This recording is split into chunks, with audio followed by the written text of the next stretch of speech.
and a decision. A decision you can make today. Whether you're leading a team, a business, a classroom, a family, or simply leading yourself, this message is for you. Because before you can ever lead others effectively, you must first learn how to lead your own life with purpose, courage, and discipline. The great leaders we admire didn't wait for the perfect moment. They stepped forward, even when they didn't feel ready. They made choices that shaped their character. They took risks, they failed, they learned, and they grew stronger with each step. Leadership is earned, not given, and it begins within. Today I'm going to walk you through the powerful principles that can help you become a truly great leader. Wherever you are in life, stay with me for the next few minutes as I share the tools, the mindset, and the examples that can transform the way you lead. Let's dive in. Number 1, leadership begins with leading yourself. Before you can ever lead a team, a company, a community, or even a family, you must first learn to lead yourself. That's where leadership really begins. Because if you can't manage your own time, your own habits, your own attitude, how can you expect to guide someone else? Great leadership doesn't start with shouting orders. It starts with quiet discipline. It's waking up when the alarm rings, not when you feel like it. It's showing up with consistency, doing the work, even on the days when no one's watching. Leadership is about keeping promises, especially the ones you make to yourself. If you tell yourself you'll write every day, read every week, improve every month, you better follow through. Why? Because if you don't respect your own word, why would anyone else? Take Denzel Washington, for example. Known for his professionalism and grounded nature, he's not just a world-class actor, he's a man of discipline. Behind the scenes, he lives by routine. He keeps his circle tight, his principles clear, and his standards high. That's self-leadership. That's what earns respect, long before a title does. You don't need to have everything figured out to start. You just need to take responsibility. Be honest with yourself. Where are you slipping? What needs attention? What habits are leading you away from the person you want to become? Fix those. Because people don't follow perfection. They follow someone who's real, someone who's growing, someone who's walking the path, not just talking about it. Remember this, leadership is not just about getting people to follow you, it's about setting the kind of example they can model. It's not just being in charge. It's being in control of your attitude, your reactions, your time, and your choices. That's the first step to earning influence. So if you want to lead others, start with yourself. Master the basics, show discipline, practice daily habits, and develop the mindset of a person who shows up, rain or shine. Because when you can lead yourself with consistency, you've already become someone worth following. Number 2, the power of vision. See beyond the now. Every great leader begins with a vision. Something bigger than themselves. Something that pulls them forward when the path gets hard. Vision is not just about where you are. It's about where you're going. And more importantly, it's about why you're going there. You see, the present can sometimes be overwhelming. Bills, deadlines, responsibilities, and distractions can cloud your mind and weigh you down. But vision is what lifts you up. It allows you to rise above the daily noise and see a picture of what could be. It gives meaning to the struggle. It gives you direction when life gets confusing. It's like a lighthouse in a storm, steady, clear, and full of purpose. Think about Walt Disney. Long before the first theme park, long before Mickey Mouse became a cultural icon, Walt had a vision. He dreamed of a place where families could have fun together, where imagination had no boundaries, where children and adults alike could escape the ordinary. But let's be honest, he had every reason to quit. He faced bankruptcies, rejections, and ridicule. People said he was crazy. But Walt didn't listen. Why? Because his vision was louder than the critics. That's what great leaders do. They see it before it's real. They believe in it when no one else does. They hold the picture in their mind so clearly that it starts to become reality. Now here's the truth. Most people don't lack motivation. They lack vision. They wake up, go to work, come home, repeat. They live by routine, not by design. But you have a choice. You can live with intention. You can define your vision. What do you want your life to look like? What kind of person do you want to be? What impact do you want to have on the world around you? Don't wait for clarity to find you. Go out and create it. When your vision is strong enough, your excuses disappear. You no longer ask, "Do I feel like it today?"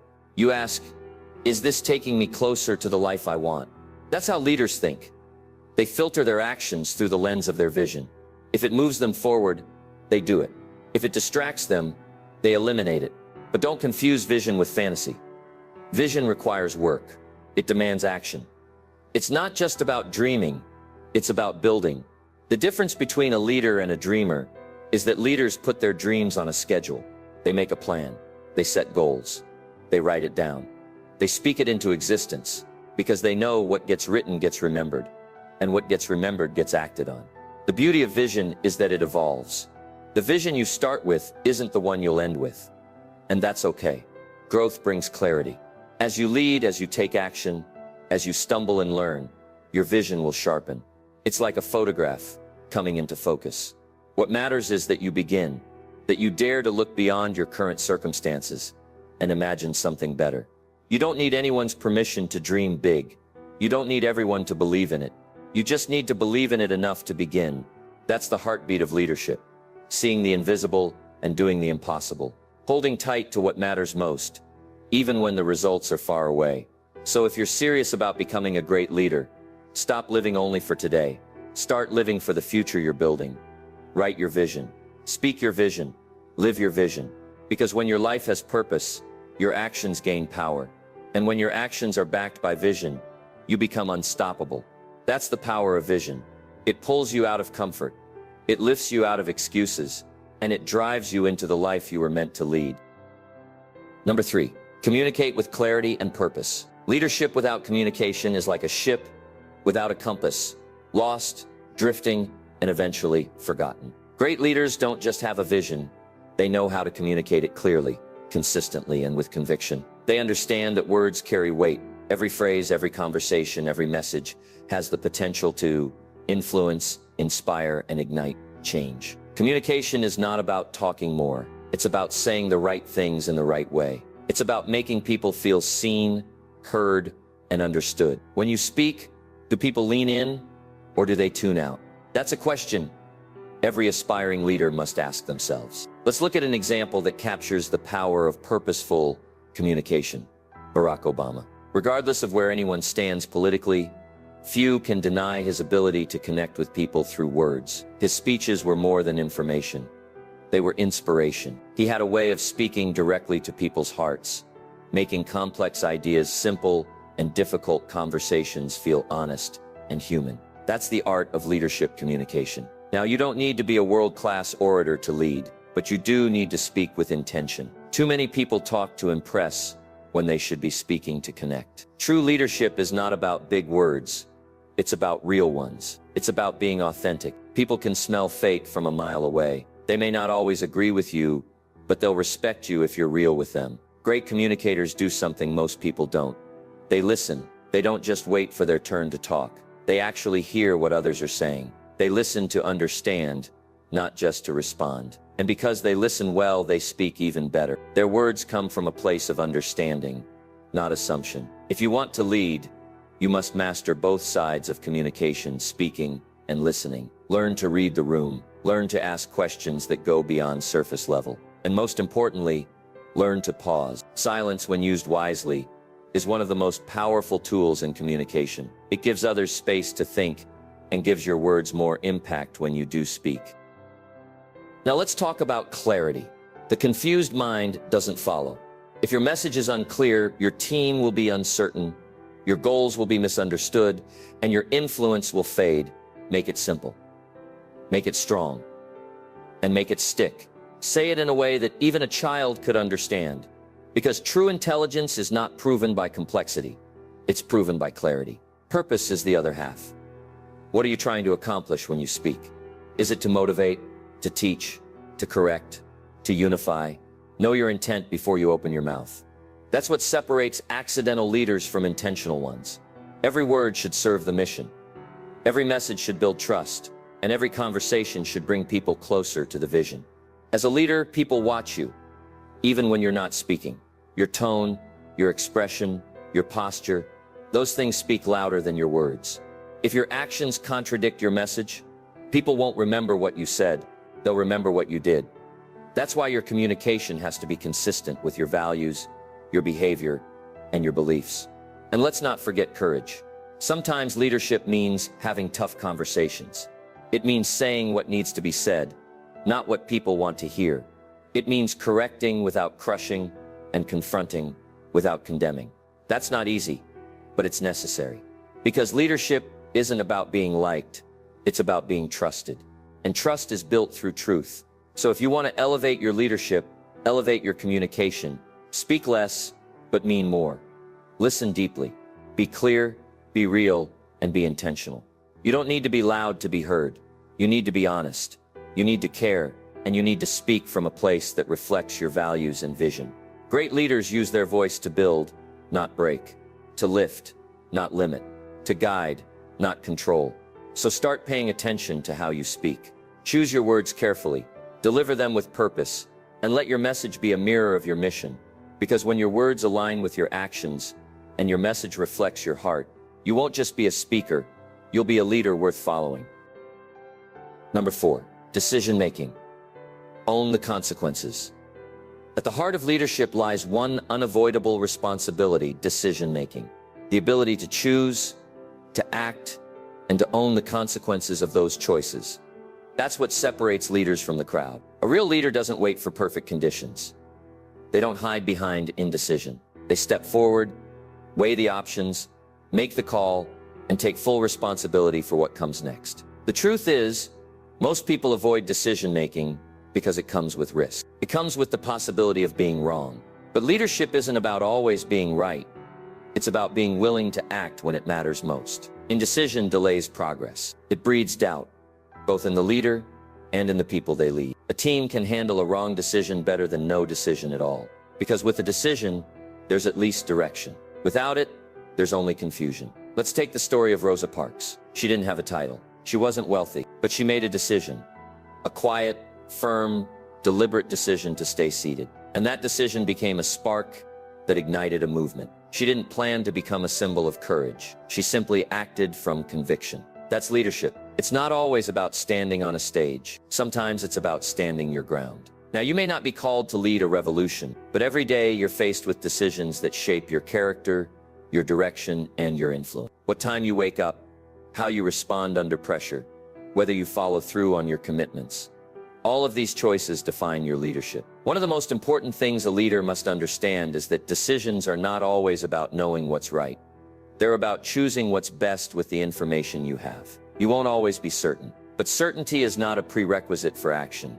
Courage is. Leaders learn to live with the weight of uncertainty and still move forward. They trust their preparation, their principles, and their instincts.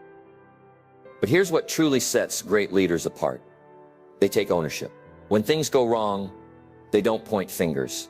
They don't blame the weather, the team, or the economy. They say, "This was my call. This is my responsibility." That kind of ownership earns respect, because anyone can take credit when things go right. But leaders show who they really are when things go wrong. And not every decision will work out. That's just part of the game. You'll make mistakes. You'll wish you had more information. You'll learn that sometimes the hard way is the only way. But those are the moments that shape your leadership. You don't grow by avoiding mistakes. You grow by learning from them. You adjust. You recalibrate. You move again, this time wiser. Now, there's a balance to strike here. A leader must not rush into every decision carelessly. Thoughtful decision-making involves listening, gathering input, weighing consequences, and seeking counsel when needed. But after that, a choice must be made.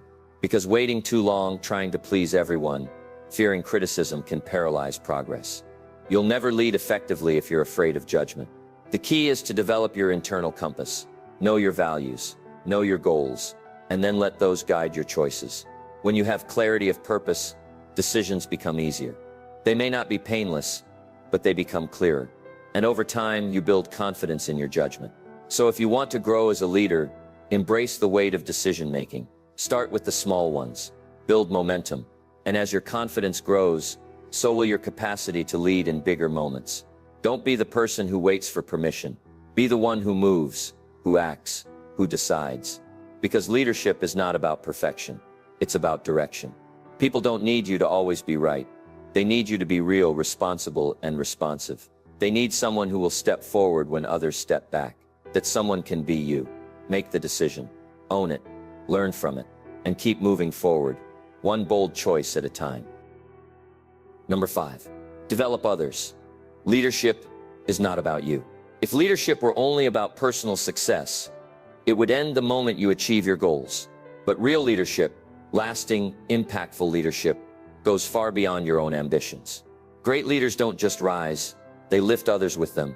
They create environments where others can grow, shine, and eventually lead themselves.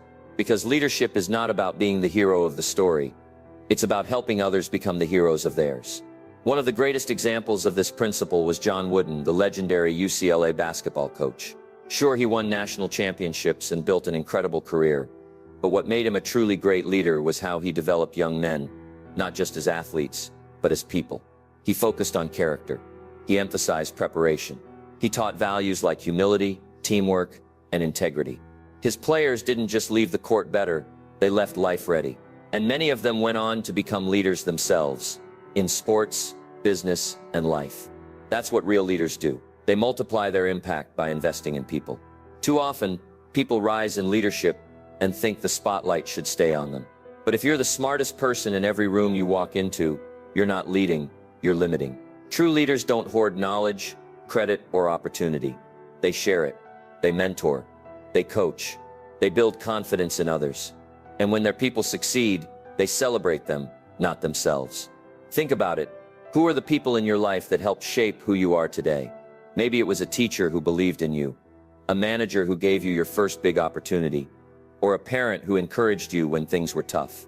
They made a difference not by controlling you, but by developing you. That's the kind of impact a leader can have. To be that kind of leader, you have to let go of ego.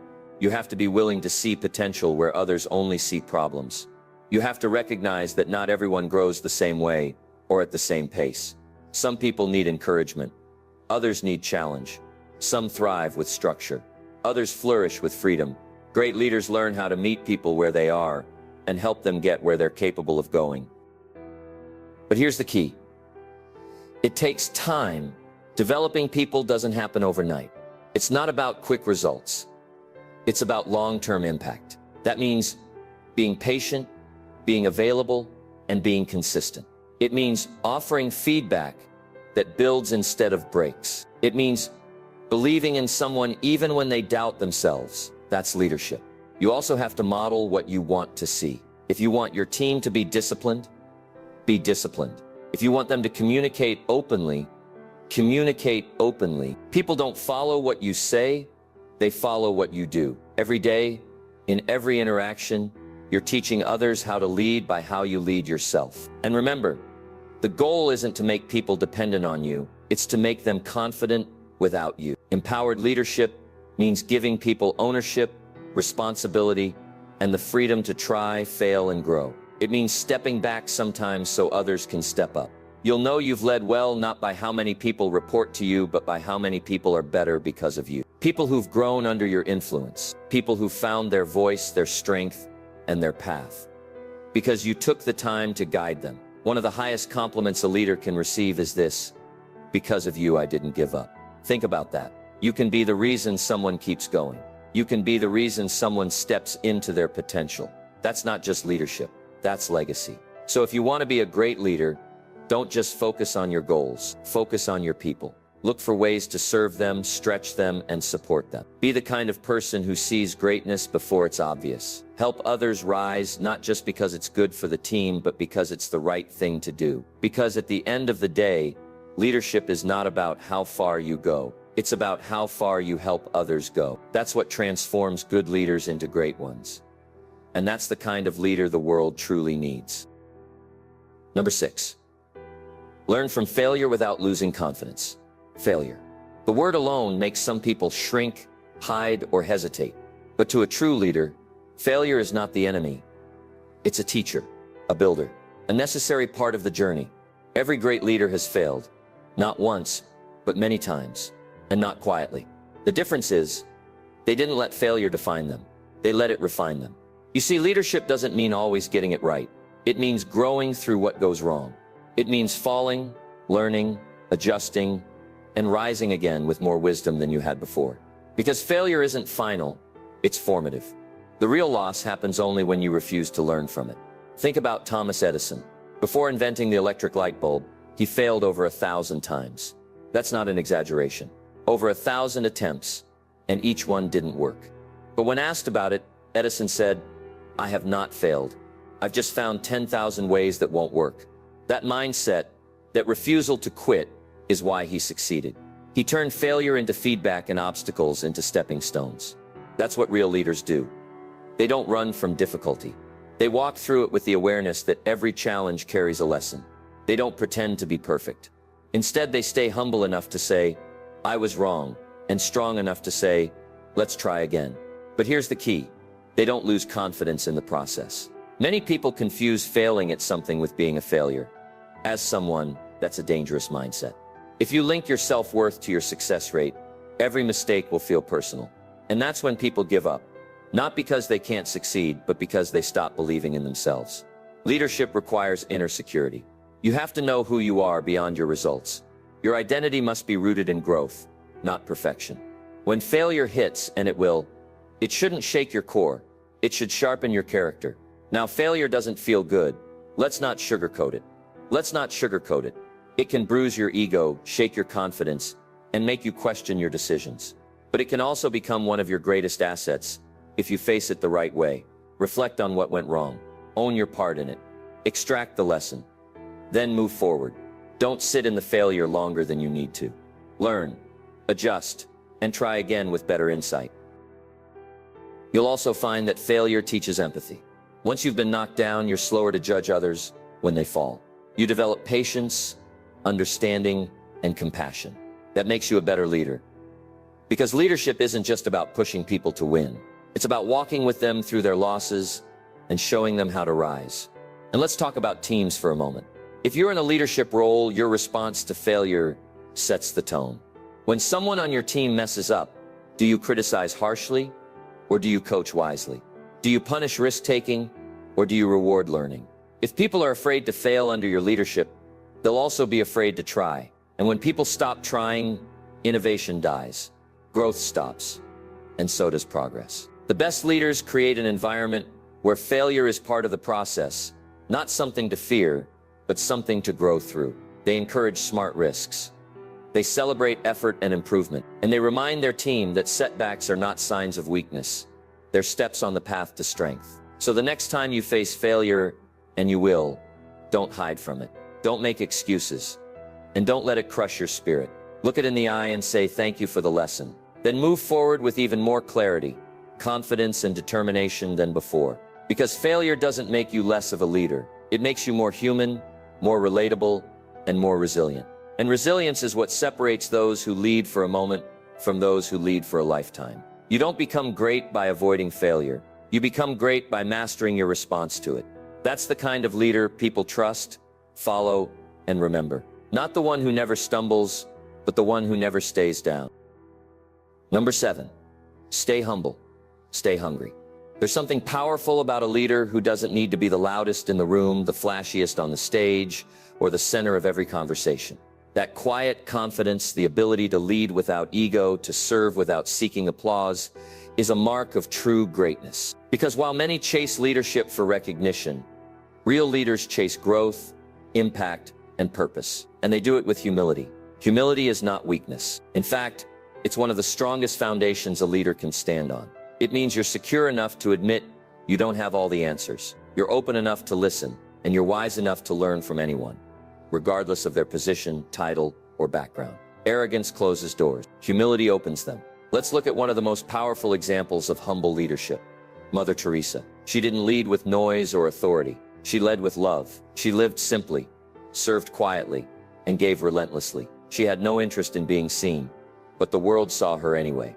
Her life impacted millions, not because she demanded attention, but because she gave attention. She didn't seek power. She lived purpose. And that is the essence of humble leadership. But humility alone is not enough. You also need hunger, the internal fire that drives you to keep growing, keep learning, and keep pushing forward, even after success. Hunger is what keeps leaders from getting complacent. It's what keeps you sharp when others get comfortable. It's the whisper in your ear that says, "There's still more to do. You haven't arrived yet." The moment a leader starts thinking they've made it is the moment they start falling behind. Hunger keeps you curious.